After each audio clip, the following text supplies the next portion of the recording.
একটা ভাজা শুকনা মরিচ মানে কিছুটা ভেঙে তারপর একদম ভর্তার সাথে মেখে সুন্দর মতো এক্সট্রিম লেভেলের ঝাল হবে, এত মজা। আর এই ভর্তাটা এত মজা লাগে, মানে এইরকম মজা আমি আর কোনো ভর্তায় সিরিয়াসলি পাই নাই।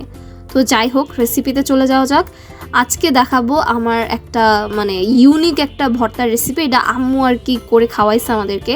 সেটা হচ্ছে পেঁয়াজের কলি ভর্তা। এটা আমি আগে কখনো খাই নাই। এই যে আম্মু আলু, পেঁয়াজের কলি, কিছুটা পেঁয়াজ আর অল্প একটু রসুন সেদ্ধ করতে দিছে। হ্যাঁ, অল্প একটু তেলও দিছে এর মধ্যে। তো একদম যখন মাখা মাখা হবে, কোনো পানি থাকবে না, তখন এটা উঠায় ফেলবে। এরপর হচ্ছে গিয়ে এই শুকনা মরিচগুলো ভেজে এটা একদম মিহি গুঁড়া করে ফেলবে। এর মধ্যে কোনো পেঁয়াজ দেওয়া হবে না, কারণ এটার মধ্যে তো আগে থেকেই পেঁয়াজ দেওয়া আছে। আর এটা তো মেইনই হচ্ছে পেঁয়াজের কলি ভর্তা, তাই না? এর জন্য আম্মু হচ্ছে গিয়ে এর মধ্যে বেশি মানে পেঁয়াজ দেয়ই না বলতে গেলে।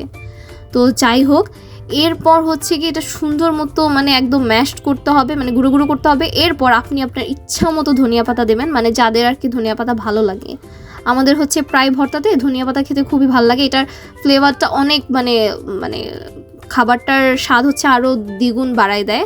তো আমরা হচ্ছে একটু বেশি করে ধনিয়া পাতা দেই, যদিও এখন আম্মু অনেক কিপটামি করছে, অল্প একটু ধনিয়া পাতা দিছে। এরপর পরিমাণ মতো সরিষার তেল দিছে, বেশি দেয় না, কারণ এটা তো পানিতে করা হয়েছে, পানি আর তেলে সিদ্ধ করা হয়েছে, এর জন্য বেশি তেল দেয় না, অল্প একটু দিয়ে তারপর হচ্ছে এইগুলো ভালো মতো সবগুলো একসাথে ম্যাশড করবে। এই যে আলুগুলো আছে এগুলো হচ্ছে আঙুল দিয়ে ভালোভাবে ম্যাশড করতে হবে, নাহলে মানে মানে হবে না, মাখা মাখা হবে না। তো যাই হোক, কথায় কোনো ভুল ত্রুটি থাকলে মাফ করবেন, ক্ষমা সুন্দর দৃষ্টিতে দেখবেন। তো সব কিছু সুন্দর মতো মিক্সড করার পর এই যে ভর্তাটা হয়েছে, মানে এত মজা এই ভর্তাটা, মানে আমি জানি না কেন আমার কাছে ভীষণ মজা লাগছে। মানে আমি 3 বেলাও এটা দিয়ে ভাত খাইতে পারি, এত মজা। আর যেই বাটিতে ভর্তা করছে সেইটা নিয়েই আমি খাইতে বসছি, কারণ এই মানে যেটা ভর্তা করা হয় সেটাই খাইতে আমার ভীষণ ভালো লাগে।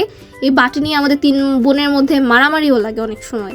তো আমি এক্সট্রা একটা শুকনা মরিচ নিছি, এটা দিয়ে মেখে এক্সট্রিম ঝাল করে খাবো। যদিও আমি অনেক হেলথ কনসিয়াস হয়ে গেছি, তারপরও নিজেকে আসলে কন্ট্রোল করতে পারি না খাওয়ার সময়। তো যাই হোক, এই ভর্তাটা যদি কেউ ট্রাই করে থাকেন তাহলে অবশ্যই আমাকে কমেন্ট করে জানাবেন।